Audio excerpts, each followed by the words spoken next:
The South Australian government putting the Whyalla steelworks into administration.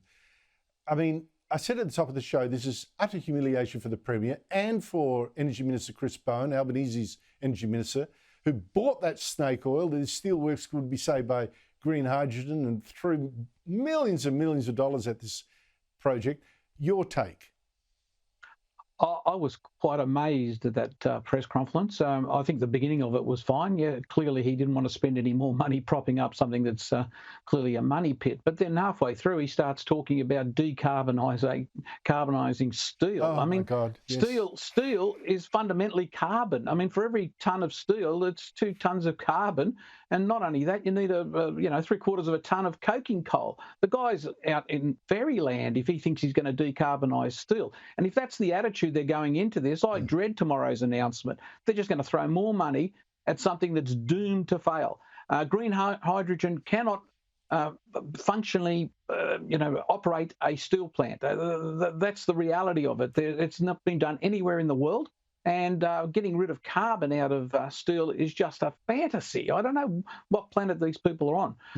All these green jobs they like talking about, they're always subsidised, and really productive jobs that require just access to efficient resources, they undermine. So, Andrew, I dread for the future of Whyalla, because the best you're going to get out of this is some short-term fix for the election. And after that, somebody's going to have to clean up the mess. And it is a mess. And South Australia is probably the worst of the mess in terms of energy. They blew up their coal plant, as you remember, and they're left in a position where they can't have. We're deindustrialising Australia. That's all we're doing. You would think after such a hugely expensive lesson they would have learned. They're just blaming the jockey when the horse called green hydrogen is it's right for the knackery. I mean, it's unbelievable. They're going to give, green hydrogen horse another gallop. I mean, it's incredible. What do you make of all this, Cameron? Is it going to feed into the election at all? What do you make of it? Well, I think Whyalla doesn't sit in a marginal seat, but 3,000 people's jobs rely on this decision. So government better get it right. But I agree with both of you. I mean, green hydrogen is something that works in a lab, mainly, maybe. Doesn't work at industrial scale, isn't anywhere else in the world. There is coking coal that does the job, coking coal from Queensland especially, that does the job around the world to make steel. Look, green hydrogen is a bad idea, and if that's the future for Whyalla, I really do hope, as Michael says, that that's not what's going to be promised by Albo tomorrow, because that would be a disaster for those 3,000 people and their livelihoods. Let's get back to making steel with coal the way the rest of the world does and the way we've done. If they do, Andrew, it'd be terrible. It'd be terrible.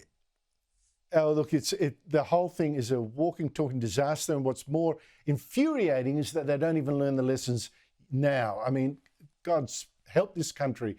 Michael, yesterday the Reserve Bank cut interest rates for the first time in 4 years, but by just 0.25%, or $2.60 a day for someone with a $500,000 mortgage.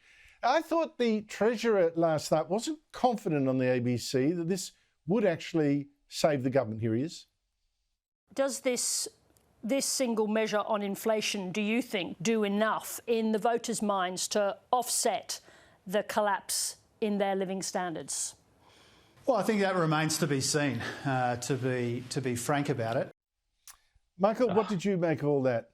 Well, that's just absolutely ridiculous. A 25 basis point cut in mortgage rates is somehow going to offset the pain they've gone through for the last 4 years. It's just, it's a nonsensical question, a nonsensical answer.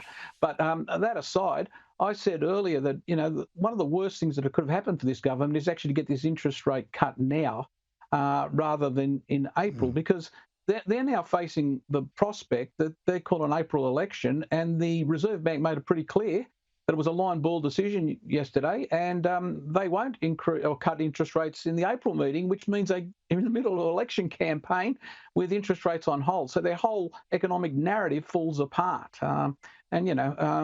Those figures today in terms of wages show that. Point. Well, that's what I said earlier. I heard anyone make that point. That's a very good point, Michael. I hadn't considered that. Yes, indeed. In the middle of the election, I thought maybe, there was a chance there'd be even a second cut then, but absolutely not. As you say, it's remarkable that they actually cut this time. And there was something else, Cameron, in that interview I found curious. Even hours after the Reserve Bank announcement, hours after the government was handed what it hopes is a lifeline in this election, Jim Chalmers, the Treasurer, still hadn't talked to Albanese. Have a listen. Have you spoken to the Prime Minister since the announcement? No, we've had an exchange, but I haven't spoken to him yet. Obviously, I'll have the opportunity to do that before long. Cameron Milner, are you surprised? Well, I mean, the talk around Canberra is the estrangement between the Treasurer and the Prime Minister. I mean, the Prime Minister was talking about his nuptials today rather than the economy. I mean, this guy has been off doing Coca Cabana, everything else. I mean, Jim's trying to right the ship. Jim's trying to deliver a budget. Jim's trying to talk about the economy and jobs and economy. And every other day, his Prime Minister's off on some other frolic. So, look, there's definitely estrangement between the two. But for 5 hours after the RBA governor, and not to have a conversation, I'm glad that Jim told the truth and fessed up that there wasn't a conversation, because it tells us just how bad that estrangement must be. Very interesting, I thought. Yes, thank you. Michael Costa, Cameron Milner, thank you both for your time. Really appreciate it. Good chat.